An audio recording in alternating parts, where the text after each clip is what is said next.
Friends, आज की इस वीडियो में दिल्ली डीएलएड एंट्रेंस एग्जाम का detail syllabus and exam pattern देखने वाले हैं। ओके गाइस, तो डिटेल सिलेबस देखने से पहले फ्रेंड्स, आप लोग जो है दिल्ली डीएलएड एंट्रेंस एग्जाम 2025 के लिए एग्जाम पैटर्न आप लोग समझिए। कौन से सब्जेक्ट से कितने क्वेश्चंस पूछे जाएंगे, क्वेश्चन का लेवल क्या रहने वाला है, एंड गाइस एग्जाम किस मोड से होगा आपका, ये सभी आज के इस वीडियो में हम आपको बताने वाले हैं। क्या निगेटिव मार्किंग होंगे या नहीं होंगे, क्वेश्चन का मीडियम क्या होगा, इंग्लिश एंड हिंदी दोनों में आएगा ना पेपर या नहीं आएगा, इस तरीके के सारे क्वेश्चंस जो आपके डॉट है ये मैं पहले क्लियर कर देता हूँ।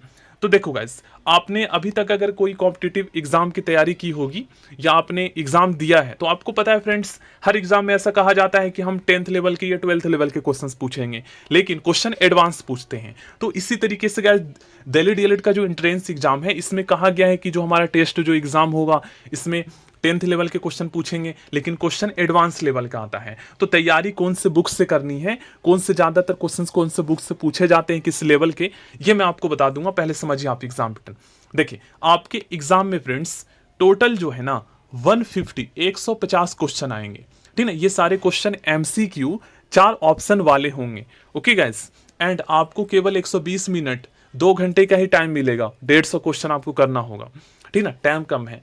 एंड इसमें कोई भी निगेटिव मार्किंग नहीं होता है। तो निगेटिव मार्किंग ना होने का फायदा आपको ये मिल जाता है कि जैसे मान लीजिए आपको लास्ट में टाइम नहीं बचता है, अब ऐसे में जल्दी जल्दी आपको क्वेश्चन करना है या किसी क्वेश्चन का आंसर आपको नहीं पता है, तो आप उसको आंसर करके आ जाओ।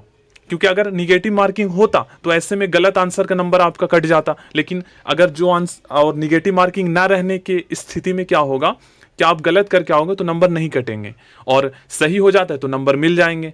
तो ये फायदा हो जाता है निगेटिव मार्किंग ना होने का। ओके गाइस, देखिए, जनरल अवेयरनेस का मतलब यहां पर है कि आपसे 10 क्वेश्चन करंट अफेयर के पूछेंगे। ओके, तो करंट अफेयर की तैयारी के लिए आप एक यूट्यूब चैनल जो है फॉलो कर लो, ठीक ना। बहुत सारे यूट्यूब चैनल हैं, आप एक करंट अफेयर के फॉलो करोगे तो बहुत सारे और भी अच्छे अच्छे जो है इंपॉर्टेंट क्लासेस रिकमेंड करेगा। तो आप डेली जो है ना पिछले 6 महीने का करंट अफेयर फॉलो कर लो, अभी से आप लोग कर लो। ओके गाइस, एंड उसके बाद आपके एसएसटी के 30 क्वेश्चन आएंगे, जिसमें आपके हिस्ट्री के 10, पॉलिटी के 10, ज्योग्राफी के 10 आएंगे। ओके गाइस, 10 इकोनॉमिक्स के भी आएंगे, तो इसको ऐड करके आपका 40 हो जाता है। तो इसके लिए फ्रेंड्स आपको क्या करना है ना, अगर आपके पास एसएससी की कोई बुक है, अरियन पब्लिकेशन की, किरण की, लुसेंट की या एनसीईआरटी सार संग्रह, तो उन्हीं में से अगर है तो आपको खरीदने की जरूरत नहीं है, उसी में से आपको जो है हिस्ट्री, ज्योग्राफी एंड पॉलिटी पढ़ना है। ओके गाइस, एंड उसके बाद इकोनॉमिक्स के जो 10 क्वेश्चन होंगे ये 10th लेवल के होंगे। इसमें आपके राष्ट्रीय आय, बहुत सारे ऐसे टॉपिक है जिससे क्वेश्चन आते हैं। तो इसके लिए तो फ्रेंड्स डिटेल सिलेबस में आपको अभी शो करूंगा, तो उससे आपको पता लग जाएगा। जनरल साइंस में आपके जो है नेचुरल साइंस से क्वेश्चन होंगे, फिजिक्स, केमिस्ट्री, बायो से 10-10 होंगे, और बेसिक कंप्यूटर से 10 क्वेश्चन होंगे। तो यहाँ पर आपका 40-40, 80 और 10-90 हो जाता है। मैथ के क्या कहा गया है यहाँ पर कि हम 8 लेवल के क्वेश्चन पूछेंगे, जबकि 10th लेवल के क्वेश्चन पूछते हैं वो लोग, ठीक ना।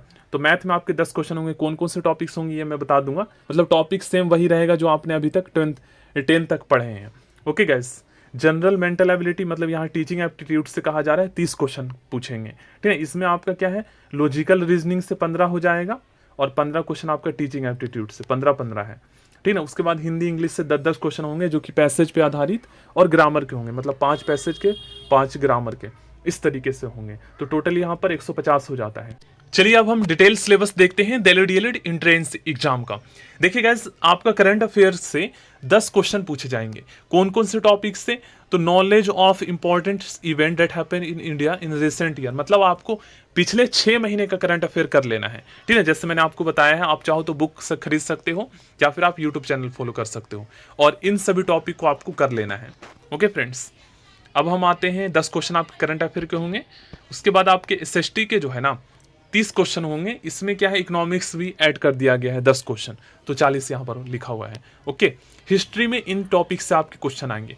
अब गाइस कई बार क्या है ना, इन सभी टॉपिक से बाहर भी क्वेश्चन पूछ लिया जाता है। तो ऐसा नहीं है कि केवल आप इन्हीं टॉपिक को करके जाओ, आपको और भी बहुत सारे टॉपिक को करना है। एंड इसमें आपको एडवांस लेवल की तैयारी करके चलना है, जैसे एसएससी के एग्जाम में क्वेश्चन पूछते हैं वैसे आपको करना है। ओके, एंड पार्लियामेंट से क्वेश्चन जो आएंगे, आपको चाहो, देखो आपके पास बुक है एसएससी की तो उससे आप कर लो, या फिर आप एनसीईआरटी सार संग्रह की बुक खरीद सकते हो, जो आपको अच्छा लगे। मतलब कि हर जीके जीएस की जो बुक आती है मार्केट में उसमें टॉपिक सेम होता है, लेकिन क्वेश्चन का लेवल सबसे अच्छा अगर मैं आपको बताऊं ना तो ये होता है फ्रेंड्स लुसेंट की जो है ना जीके की, ऑब्जेक्टिव जीके की एमसीक्यू की बुक आती है, उसमें सबसे अच्छे क्वेश्चन होते हैं।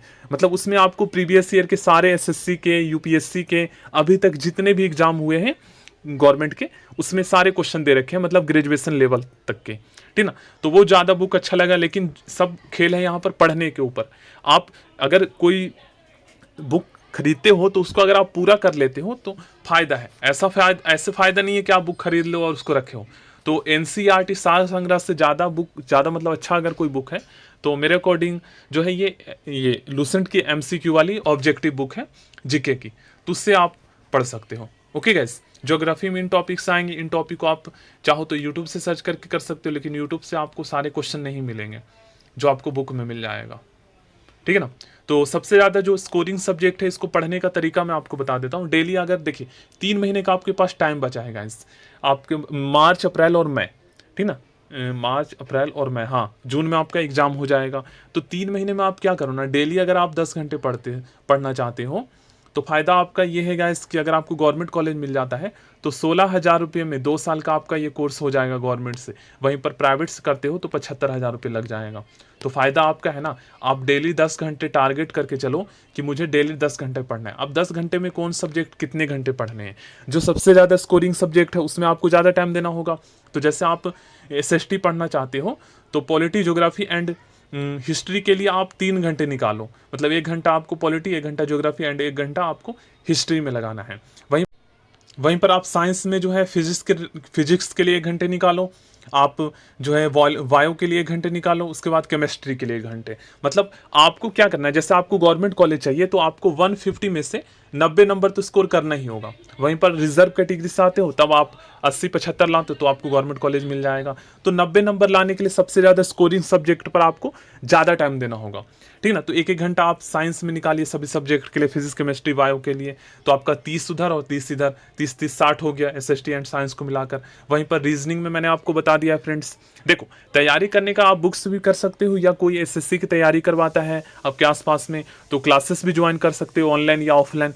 फायदा आपका है, मैथ के 10 क्वेश्चन होंगे, तो आप तैयारी मतलब एसएससी लेवल की करके चलो, ठीक ना। अब ऐसा मैं क्यों कह रहा हूँ, तो देखो गाइस, बहुत सारे स्टूडेंट जिनका गवर्नमेंट कॉलेज में नाम आया है ना, बहुत सारे बच्चों से मैंने पता किया था, तो ये कह रहे थे कि मैं जो है यूपी पीसीएस की तैयारी कर रहा था, कोई एसएससी की तैयारी कर रहा था, कोई सीपीओ की तैयारी कर रहा था, कोई एसबीआई बैंक पीओ का तैयारी कर रहा था, उनका एग्जाम निकला था, उनको गवर्नमेंट कॉलेज मिला था, तो वो लोग ऑलरेडी 6 महीने 1 साल से तैयारी कर रहे थे, एसएससी लेवल का ही उनका तैयारी था, तो इस वजह से निकला था। अब आप 12th पास किए हो, 1-2 महीने तैयारी करते हो, ऊपर ऊपर से पढ़ के जाते हो, तो ऐसा पॉसिबल नहीं है, क्योंकि क्वेश्चन इसमें एडवांस लेवल के आते हैं, ठीक है ना। तो 90 नंबर तैयारी करने के लिए रीजनिंग में आपका 15 क्वेश्चन टीचिंग एप्टीट्यूड और 15 क्वेश्चन आपका जो है यहाँ पर लॉजिकल रीजनिंग का आ जाता है। तो इनको आप करो, टॉपिक मैं इसी वीडियो में बता देता हूँ। तो जो स्कोरिंग सब्जेक्ट है उसके लिए कम से कम डेली 5 घंटे आप निकालो, 4-5 घंटे।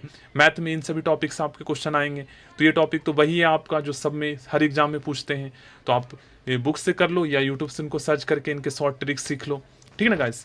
तो इसलिए मैं आपको बता रहा हूँ, क्योंकि गवर्नमेंट कॉलेज चाहिए तो फ़ायदा आपका है गाइस, पैसे भी बचेंगे। और बाकी कोर्स में कोई मतलब ये नहीं है कि जैसे प्राइवेट्स करते हो तो उसकी मान्यता नहीं है। जब आप फॉर्म भरोगे तो उसमें सारे कॉलेज की मान्यता होती है, ठीक है, मतलब जिस कोर्स से आप करोगे। देखिए यहाँ पर आपका लॉजिकल रीजनिंग से 15 क्वेश्चन आपका आ जाएगा, और 15 क्वेश्चन आपका जो है यहाँ पर टीचिंग एप्टीट्यूड से। ऊपर में टॉपिक नहीं बताया है, इसलिए नहीं बताया क्योंकि जो लॉजिकल रीजनिंग का जो टॉपिक होता है ना, हर एग्जाम में सेम होता है। इसमें वेन डायग्राम, सोलॉजिस्ट में आर्गूमेंट्स, इसमें आ जाता है आपका finding the missing number, blood relation, direction आ जाता है, सीरीज, कोडिंग डिकोडिंग आ जाता है। बाकी नीचे टीचिंग एप्टीट्यूड का टॉपिक बताया गया है। ओके गाइस, इंग्लिश में वही आपका 5 क्वेश्चन जो है ग्रामर के, और 5 क्वेश्चन आपके जो है यहाँ पर पैसेज के होंगे, ठीक है ना। इसी तरीके से आपका हिंदी में भी होगा 5 व्याकरण का, 5 पैसेज का। कंप्यूटर में आपके क्वेश्चन जो होंगे वो भी 10 होंगे। तो कंप्यूटर में बेसिक कंप्यूटर के क्वेश्चन होंगे, तो इसके लिए लूसेंट्स आप कर लो, जो मैं बुक आपको बता रहा हूँ।